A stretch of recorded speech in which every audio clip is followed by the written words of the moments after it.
This video is for Marcus and for Jedediah. Um, been thinking about doing this for a long time, partially because I realize that I won't be around forever, and I want to be able to leave a legacy for both the boys and for any other future grandchildren. And this is something that's near and dear to my heart. So I want there to be a time when I'm not around that they can still see me, hear me, and have me read to them. So this is from my personal favorite book, the Jesus Story Bible. We can figure out the camera. And the first one is called The Story and the Song. The heavens are singing about how great God is, and the skies are shouting it out. See what God has made. Day after day, night after night, they are speaking to us. God wrote, I love you. He wrote it in the sky and on the earth and under the sea. He wrote his message everywhere because God created everything in his world to reflect him like a mirror, to show us what he is like, to help us know him, to make our hearts sing. The way a kitten chases her tail, the way red poppies grow wild, the way a dolphin swims. And God put it into words too, and wrote it in a book called the Bible. Now, some people think the Bible's a book of rules, telling you what you should do, what you shouldn't do. The Bible certainly does have some rules in it. They show you how life works best. But the Bible isn't mainly about you and what you should be doing. It's about God and what he has done. Other people think the Bible is a book of heroes, showing you people you should copy. The Bible does have some heroes in it, but as you'll soon find out, most of the people in the Bible aren't heroes at all.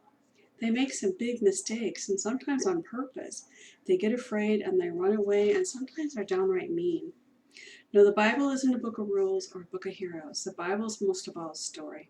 It's an adventure story about a young hero who comes from a far country to win back his lost treasure.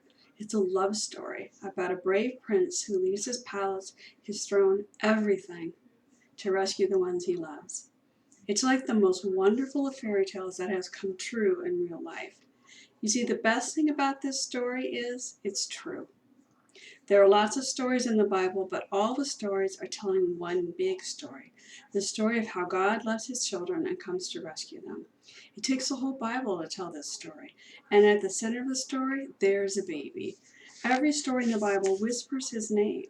He is like the missing piece in a puzzle, the piece that makes all the other puzzle pieces fit together, and suddenly you can see a beautiful picture. And this is no ordinary baby. This is a child upon whom everything would depend. This is the child who would one day, but wait, our story starts where all good stories start, right at the very beginning. And the beginning is about a perfect home. In the beginning there was nothing, nothing to hear, nothing to feel, nothing to see, only emptiness and darkness, and nothing but nothing. But God was there. God had a wonderful plan. I'll take this emptiness, God said, and I'll fill it up. Out of the darkness, I'm going to make light. And out of the nothing, I'm going to make everything.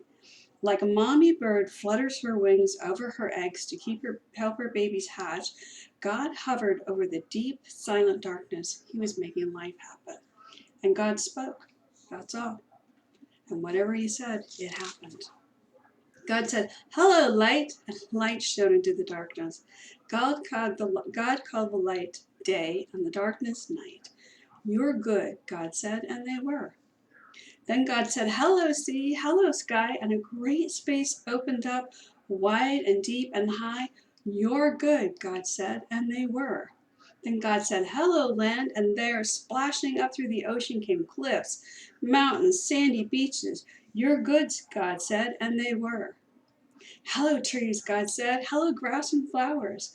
And everything everywhere burst into life. He made buds bud, shoot shoot, and flowers flower. You're good, God said, and they were. It's a picture of what he's creating. Hello, stars, God said. Hello, sun. Hello, moon. And whizzing into the darkness came fiery globes, spinning round and round, whirling orange and purple and golden planets. You're good, God said, and they were. Hello, birds, God said, and with a fluttering and flapping and chirping and singing, birds filled the skies. Hello, fish, God said, and with a darting and dashing, wriggling and spriggling, splashing, fish filled the seas. You're good, God said, and they were. Then God said, "Hello, animals," and everyone came out to play. The earth was filled with noisy noises, growling and gobbling and snapping and snorting and happy skerfuffling. "You're good," God said, and they were. God saw all that He made and He loved them. And they were lovely because He loved them. But God saved the best for last. From the beginning, God had a shiny dream in His heart. He would make people to share His forever happiness.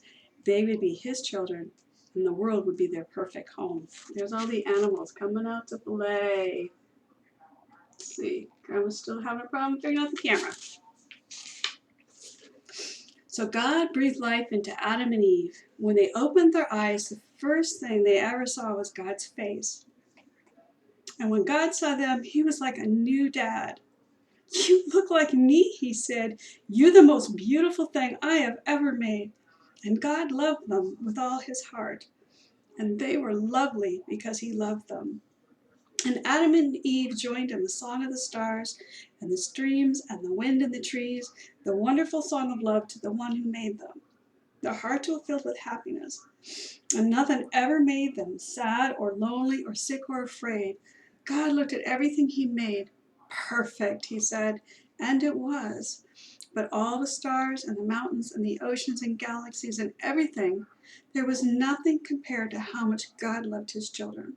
He would move heaven and earth to be there, near them, always. Whatever happened, whatever it cost Him, He would always love them. And so it was that the wonderful love story began. And the next story is called The Terrible Lie. Gotta remember it's backwards. And I'll read that one to you tomorrow.